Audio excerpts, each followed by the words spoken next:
al lado de los papas y contar lo que sucede.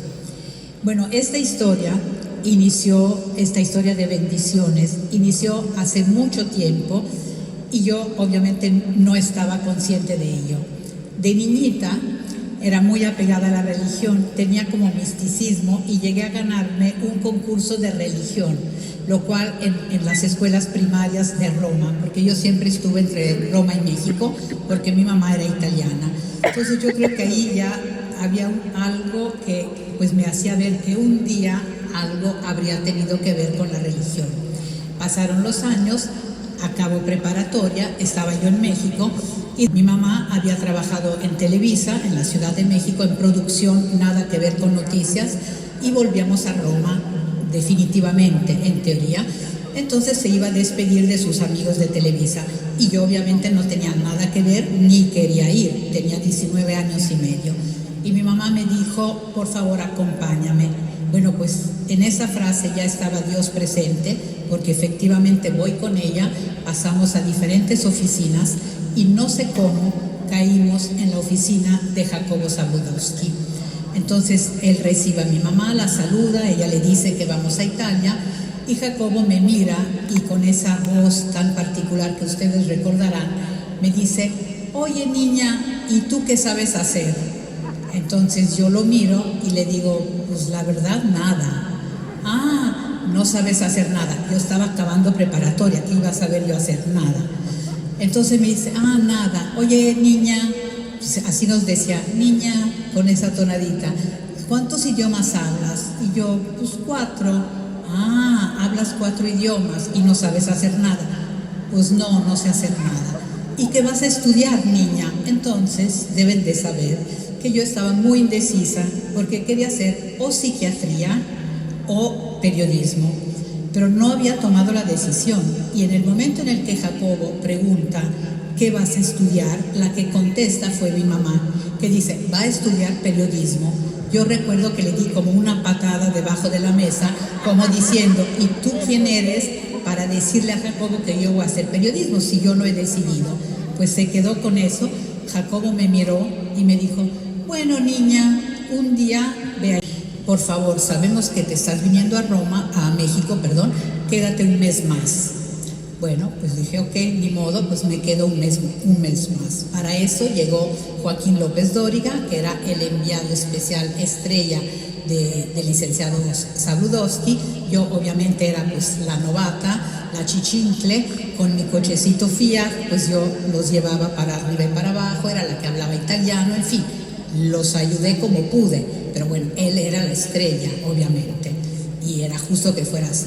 Bueno, en ese mes, la presencia de Dios, aunque en un drama, se vuelve a ser presente, porque mi mamá, en el transcurso del primer mes de pontificado del Papa Juan Pablo I, al que me toca cubrir esa elección, y ahora les contaré una pequeña anécdota, pues empieza a sentirse mal y descubrimos que tiene cáncer. Y la palabra cáncer entra a mi casa y ustedes, las que habrán tenido esta experiencia, saben lo dramático que es cuando por primera vez en tu casa esa palabra se vuelve como una realidad. Y yo era muy joven, tenía 23 años, vivía con mi mamá y mi hermana en Roma y bueno, fue obviamente una tragedia. Entonces, al final del mes del pontificado de Juan Pablo I, mi mamá me dijo, si bien era italiana, me dijo, yo quiero curarme en México. Tú tenías pensado irte a México, vámonos a México. Pues efectivamente nos fuimos y llegamos al aeropuerto de la Ciudad de México. Ella estaba tan mal que tuvo que ser trasladada en silla de ruedas al hospital. Yo dormí esa noche como en un pasillo, no había ni lugar, y me despiertan de Televisa y me dicen, se murió el Papa. Yo estaba con el cambio de hora, con el drama de mi mamá, y le dije, claro que ya lo sé que se murió el Papa, se murió hace un mes. Y me dicen, no, es que se volvió a morir, obviamente era otro Papa, pero esa fue la frase que me dijeron. Bueno, pues a la mañana siguiente me retachan para Roma y yo vengo a cubrir el cónclave del que luego saldría elegido el Papa Juan Pablo II. Resulta que no había celulares, no había internet, no había nada. Entonces Televisa me enlazaba con el oncólogo de mi mamá. Y en una de estas conversaciones, este médico militar de la Ciudad de México, una persona excelente, me dijo: mira, Valentina, tu mamá tiene 3 meses de vida. Esa conversación se la dijeron al licenciado Zabludowski. Él me llamó y me dijo estas palabras que nunca voy a olvidar: mira, Valentina, a ti te van a tocar muchos papas más. Y él, ¿qué sabía? No sabía nada. Dice, pero en este momento tu lugar es al lado de tu mamá. Así que por favor te regresas a México, estás con tu mamá y ya vendrán muchos papas más. Pues yo efectivamente regresé a la Ciudad de México, y el día en el que eligieron a Juan Pablo II, yo no estaba en Roma, estaba en su oficina. Sale Juan Pablo a la logia central de la Basílica. Él me empieza a preguntar porque nadie conocía a Wojtyła, no sabíamos si era africano, de dónde era. Finalmente resulta que era polaco, al igual que Jacobo. Yo siempre digo, bueno, los 2 hombres así como fundamentales de mi vida pues llegaron de Polonia, digo, sin nada quitarle a mi marido, obviamente, pero bueno, en mi vida profesional. Y bueno, ese día estaba ahí, por un lado, con la frustración del reportero que dice, pues no estoy en el lugar en el que tengo que estar, pero por el otro lado, con la tranquilidad como hija de estar haciendo lo que realmente tenía que hacer, que era más importante, es decir, acompañando a mi mamá. Pues resulta que Dios se vuelve a hacer presente. ¿Por qué?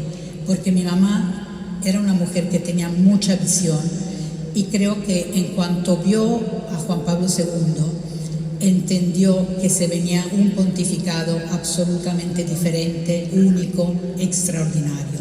Y me dijo, ¿sabes qué? Vámonos a Roma. Pase lo que pase, yo en lugar de curarme aquí, pues me voy a curar en Roma, pero quiero que vuelvas a Roma. De Juan Pablo II, y a mí me toca cubrirlo. Ustedes entenderán, después de escuchar esto, que yo no puedo hablar de coincidencias, solo puedo hablar de diosidencias, porque se juntaron muchos factores para que yo estuviera ahí y para que me tocara la vida que me ha tocado.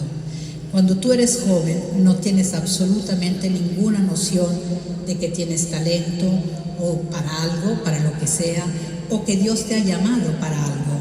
Tú estás comprometida con lo que estás haciendo, en mi caso ser periodista, y lo vas haciendo, pero sin ninguna conciencia de que Dios te ha puesto en ese camino. Eso lo entendí muchos años más tarde. Resulta que la presencia de Dios, de la Virgen de Guadalupe, más concreta, la tengo yo cuando Juan Pablo II decide que su primer viaje será a México.